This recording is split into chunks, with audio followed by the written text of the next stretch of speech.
आम्ही दिलेत आणि पुढच्या 31 मार्चपर्यंत या सगळ्या पैशाचा खर्च होणं आणि त्याच्या माध्यमातून जे संपूर्ण टार्गेट सगळ्या विभागाला दिलं आहे ते सगळ्या विभागांनी करावं अशा पद्धतीच्या आम्ही सूचना दिल्या आहे। आता याच्या सगळ्यांच्यामध्ये एका बाजूला हे पैसे खर्च करण्या आणि उद्या होणाऱ्या बैठकीमध्ये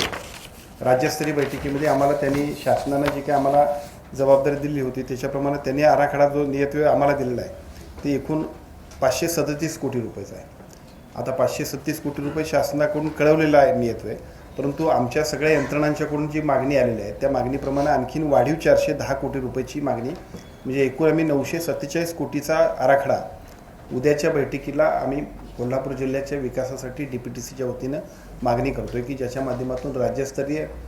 DPTCमध्ये याला पैसे जर अधिक वाढून मिळाले तर आमचं एकूण चाललेलं विकासाचं काम अजून चांगल्या पद्धतीनं पुढे घेऊन जाता येईल। वेगळ्या पद्धतीच्या सगळ्या DPTCच्या योजना त्या योजनांमध्ये विशेषतः आपण सांगायला काही हरकत नाही की कोल्हापूर शहरामध्ये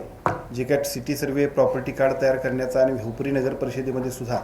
जे काय प्रॉपर्टी कार्डसाठी मागणी होती त्या सगळ्याला सुद्धा DPTCमधून आपण निधीची तरतूद केली आणि एक नाविन्यपूर्णमधून एक चांगलं काम आपण करतोय। त्याचबरोबर या ठिकाणी गारगोटी येथे घनकचरा व्यवस्थापन प्रकल्प राबवण्यामध्ये सुद्धा एक चांगल्या पद्धतीचा निर्णय DPTCच्या माध्यमातून घेतला आहे। पालकमंत्री सरपंच गौरव अभियानाच्या अंतर्गत सरपंच उपसरपंच यांचं एक दिवसीय प्रशिक्षण व अभ्यास दौरा सुद्धा आपण आयोजित केला आहे। त्या अभ्यास दौऱ्याच्या माध्यमातून त्यातल्या काही लोकांना अगदी परदेशात सुद्धा पाठवण्याबद्दल एक चांगल्या पद्धतीचं म्हणजे पहिल्यांदा ते एकूण 4 हे असतील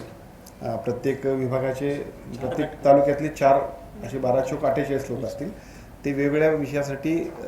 देशात सगळीकडे जातील। म्हणजे आरोग्याच्या सुविधा केरळमध्ये चांगल्या आहेत तर ते बघायसाठी जातील, स्वच्छतेच्या विषयावरती आणखीन कुठं असेल तर तिथं जातील, असे देशात सगळीकडे जातील आणि त्याच्यानंतर त्यातले जे 3 अतिशय चांगल्या पद्धतीने काम करतील त्यांना परदेशात सुद्धा आपण पाठवणार आहोत की प्रोत्साहनात्मक दृष्ट्या सगळ्या सरपंचांनी सुद्धा चांगलं काम करावं।